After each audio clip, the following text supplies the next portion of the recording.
తెలంగాణ ఉద్యమం జరుగుతున్నటువంటి సమయంలో మహిళల్ని కూడా శక్తివంతులుగా చేయడం కొరకుతో పాటు ఐలమ్మ లాంటి చాకల ఐలమ్మ మరి అనేక మంది తెలంగాణ పోరాట వీరనారిన స్ఫూర్తితో ఆనాడు కేసీఆర్ గారి నాయకత్వంలో జరుగుతున్నటువంటి తెలంగాణ ఉద్యమానికి మేమున్నామంటూ బాసటగా నిలుస్తూ మొక్కవోని ధైర్యంతో తెలంగాణ జాగృతిని స్థాపించి రాష్ట్రం వచ్చిన తర్వాత 10 సంవత్సరాల పరిపాలనలో కీలక పాత్ర వహించినటువంటి కవితక్క గారు మరి నిండు నూరేళ్లుగా అన్ని రకాలుగా ఆరోగ్యంగా ఉండాలని కోరుతూ ఈరోజు మండల పార్టీ ఆధ్వర్యంలో పెద్ద ఎత్తున మరి కేక్ కట్ చేసి మరి పండ్ల పంపిణీ కూడా చేయడం జరుగుతూ ఉంది. మిత్రులారా, ఏదేమైనప్పటికీ కవితక్క అనేక బాధలు సాధలు చూసినటువంటి వ్యక్తి, మరి అనేక కష్టాలు నష్టాలు చూసినటువంటి వ్యక్తి. మరి ఈ రాష్ట్రము సుభిక్షంగా ఉండాలని, మరి ఈ తెలంగాణ రాష్ట్రంలో ప్రతి ఒక్కరికి కూడు గుడ్డ, మరి కరెంటు కానీ, మరి రైతులకు గిట్టుబాటు కానీ, మరి అదేవిధంగా పింఛన్లు కానీ, మరి అదేవిధంగా గ్రామీణ ప్రాంతాల్లో తెలంగాణ రాష్ట్రము రాకంటే ముందు ఉన్నటువంటి ఘోరమైనటువంటి పరిస్థితిని చూసినటువంటి వ్యక్తుల్లో కీలకమైనటువంటి వ్యక్తి కవితక్క గారు. ఈ రాష్ట్రం ఏర్పడ్డ తర్వాత అన్ని సంక్షేమాలు జరుగుతున్నటువంటి పరిస్థితుల్లో మరి అనేక ఇబ్బందులు వచ్చినా కానీ ఎదుర్కొని ఇప్పుడు ఉన్నటువంటి పరిస్థితుల్లో కూడా పార్టీకి మరి ఎమ్మెల్సీగా కీలకంగా ఉంటున్నటువంటి నాయకురాలు కవితక్క గారు. వారు అన్ని రకాలుగా ఆరోగ్యంగా అన్ని రకాలుగా బాగుండాలని పార్టీని ఇంకా అనేక రకాలుగా ముందుకు తీసుకుపోతూ భవిష్యత్తులో ఈ రాష్ట్రంలో పార్టీ అధికారంలోకి రాబోతున్నటువంటి దాంట్లో కీలకంగా కూడా కవితక్క గారు పనిచేయాలని కోరుతూ మరి ముఖ్యంగా కాంగ్రెస్ ప్రభుత్వం ఏదైతే తెలంగాణ ఉద్యమం జరుగుతున్నటువంటి సమయంలో మహిళల్ని కూడా శక్తివంతులుగా చేయడం కొరకుతో పాటు ఐలమ్మ లాంటి చాకల ఐలమ్మ మరి అనేక మంది తెలంగాణ పోరాట వీరనారిన స్ఫూర్తితో ఆనాడు కేసీఆర్ గారి నాయకత్వంలో జరుగుతున్నటువంటి తెలంగాణ ఉద్యమానికి మేమున్నామంటూ బాసటగా నిలుస్తూ మొక్కవోని ధైర్యంతో తెలంగాణ జాగృతిని స్థాపించి రాష్ట్రం వచ్చిన తర్వాత 10 సంవత్సరాల పరిపాలనలో కీలక పాత్ర వహించినటువంటి కవితక్క గారు మరి నిండు నూరేళ్లుగా అన్ని రకాలుగా ఆరోగ్యంగా ఉండాలని కోరుతూ ఈరోజు మండల పార్టీ ఆధ్వర్యంలో పెద్ద ఎత్తున మరి కేక్ కట్ చేసి మరి పండ్ల పంపిణీ కూడా చేయడం జరుగుతూ ఉంది. మిత్రులారా, ఏదేమైనప్పటికీ కవితక్క అనేక బాధలు సాధలు చూసినటువంటి వ్యక్తి, మరి అనేక కష్టాలు నష్టాలు చూసినటువంటి వ్యక్తి. మరి ఈ రాష్ట్రము సుభిక్షంగా ఉండాలని, మరి ఈ తెలంగాణ రాష్ట్రంలో ప్రతి ఒక్కరికి కూడు గుడ్డ, మరి కరెంటు కానీ, మరి రైతులకు గిట్టుబాటు కానీ, మరి అదేవిధంగా పింఛన్లు కానీ, మరి అదేవిధంగా గ్రామీణ ప్రాంతాల్లో తెలంగాణ రాష్ట్రము రాకంటే ముందు ఉన్నటువంటి ఘోరమైనటువంటి పరిస్థితిని చూసినటువంటి వ్యక్తుల్లో కీలకమైనటువంటి వ్యక్తి కవితక్క గారు. ఈ రాష్ట్రం ఏర్పడ్డ తర్వాత అన్ని సంక్షేమాలు జరుగుతున్నటువంటి పరిస్థితుల్లో మరి అనేక ఇబ్బందులు వచ్చినా కానీ ఎదుర్కొని ఇప్పుడు ఉన్నటువంటి పరిస్థితుల్లో కూడా పార్టీకి మరి ఎమ్మెల్సీగా కీలకంగా ఉంటున్నటువంటి నాయకురాలు కవితక్క గారు. వారు అన్ని రకాలుగా ఆరోగ్యంగా అన్ని రకాలుగా బాగుండాలని పార్టీని ఇంకా అనేక రకాలుగా ముందుకు తీసుకుపోతూ భవిష్యత్తులో ఈ రాష్ట్రంలో పార్టీ అధికారంలోకి రాబోతున్నటువంటి దాంట్లో కీలకంగా కూడా కవితక్క గారు పనిచేయాలని కోరుతూ మరి ముఖ్యంగా కాంగ్రెస్ ప్రభుత్వం ఏదైతే దాంతో పాటు మీరు చెప్పినటువంటి అనేక సంక్షేమ పథకాలు మరి ఖచ్చితంగా అమలు చేసే వరకు బీఆర్ఎస్ పార్టీ కానీ బీఆర్ఎస్ సైనికులు కానీ ఖచ్చితంగా ఎక్కడికక్కడ మరి ప్రశ్నిస్తూ ఉంటారు. ఇవాళ పింఛన్ల విషయం కావచ్చు, బంగారం విషయం, తులం బంగారం విషయం కావచ్చు, మరి ఇవాళ కరెంటు విషయం కావచ్చు, పంటల విషయం కావచ్చు, మరి ఇవాళ రైతు బంధు కావచ్చు, మరి ఇవన్నీ కూడా దళిత బంధు కానీ ఇవన్నిటి విషయంలో కూడా ఖచ్చితంగా ప్రశ్నిస్తారు. ఇప్పటిదాకా మీ కొరకు చూస్తూ ఉన్నాం ఈ ప్రభుత్వం ఏం చేస్తుంది, ఈ ప్రభుత్వం చెప్పినటువంటి మాటల్ని అమలు చేస్తుందా లేదా అని చూస్తూ ఉన్నాం.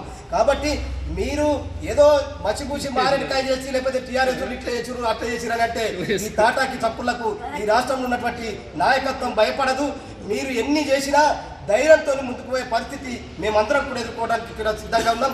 ఖచ్చితంగా దానికి నాయకత్వంలో షకీలన్న గారు, కవితక్క గారు పూర్తి స్థాయిలో పార్టీగా మాకు అందరికీ కూడా అండగా ఉంటారు. మేము ఖచ్చితంగా ప్రజల సమస్యల మీద పోరాడతాం. పేదవాళ్ళకి ఇల్లు కావాలి, ఇవన్నీ సమస్యల మీద కొట్లాడతామని ఈ సందర్భంగా తెలియజేస్తూ ఈ మరొకసారి వీళ్ళందరి తరఫున కూడా కవితక్క గారు అన్ని రకాలుగా మంచిగా ఉండాలని జన్మదిన శుభాకాంక్షలు తెలుపుతా ఉన్నాం. ఉద్యమంలో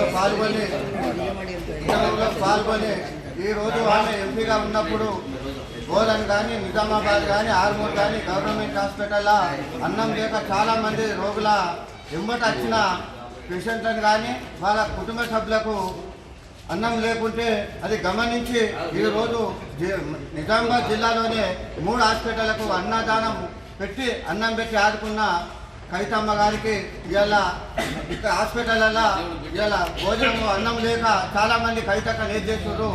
కవితమ్మ ఉంటే మేము హాస్పిటల్కి వస్తే మాకు రోజు మధ్యాహ్నము ఇంటికాడ తిన్నట్లు భోజనం పెట్టేది. కాబట్టి ఈరోజు కవితమ్మ గారి అందరి అండదండలతోని ఆమె ఈరోజు మన శాసన మండలి బీసీలకు 42% రిజర్వేషన్ ఇవ్వాలి.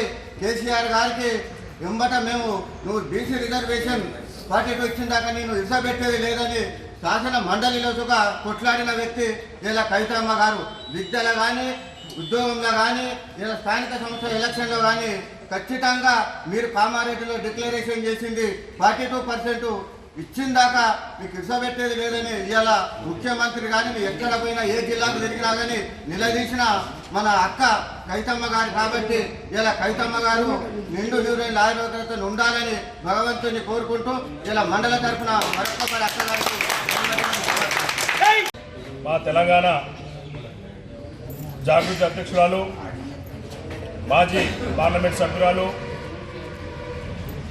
ఎమ్మెల్సీ కవితమ్మ గారి పుట్టినరోజు సందర్భంగా నౌపేట్ మండలంలో మా నాయకులు మధ్యాహ్నం మరి అందరం కూడా ఇవాళ కేక్ కట్ చేసుకొని పళ్ళు పంపిణీ కార్యక్రమం చేపట్టినందుకు వీళ్ళందరూ వచ్చినందుకు వారికి అందరికీ మరొకసారి శుభాకాంక్షలు తెలియజేసుకుంటూ అక్క ఇంకా 100 సంవత్సరాలు మరి ఇలాగనే మరి కేక్ కట్ చేసుకొని 100 సంవత్సరాలు జీవించి మరి ఆరోగ్యంగా ఉండాలని మరి భగవంతుని కోరుతా ఉన్నాం. అదేవిధంగా కాకుండా అక్కగారు చేసిన పనులు మనము చూస్తూ ఉన్నాం. గత 10 సంవత్సరాల్లో ఎవరికి బీమార్ వచ్చినా గల్ఫ్ కంట్రీస్ పోయినా వాళ్ళన్నీ పూర్తిగా స్థాయిలో ఆదుకున్న మన జాగృతి అధ్యక్షురాలు కవితమ్మ గారు యావత్ భారతదేశంలో ఇవాళ బతుకమ్మ అంటే భారతదేశంలో గుర్తింపు వచ్చిన మన అక్కగారికి మరి చూస్తూ ఉన్నాం. గత సంవత్సరంలో ఇదే టైంలో అక్కగారికి ఎంత ఇబ్బంది పెట్టారు. ఒక ఝాన్సీ రాణిని ఒక ఐలమ్మ శక్తి ఉన్నటువంటి మా కవితక్క గారికి ఎంత ఇబ్బంది పెట్టారు. భారతీయ జనతా పార్టీ కావచ్చు, కేంద్ర రాష్ట్రంలో కాంగ్రెస్ కావచ్చు, ఇబ్బంది పెట్టినప్పటికీ కూడా తను భయపడలేదు.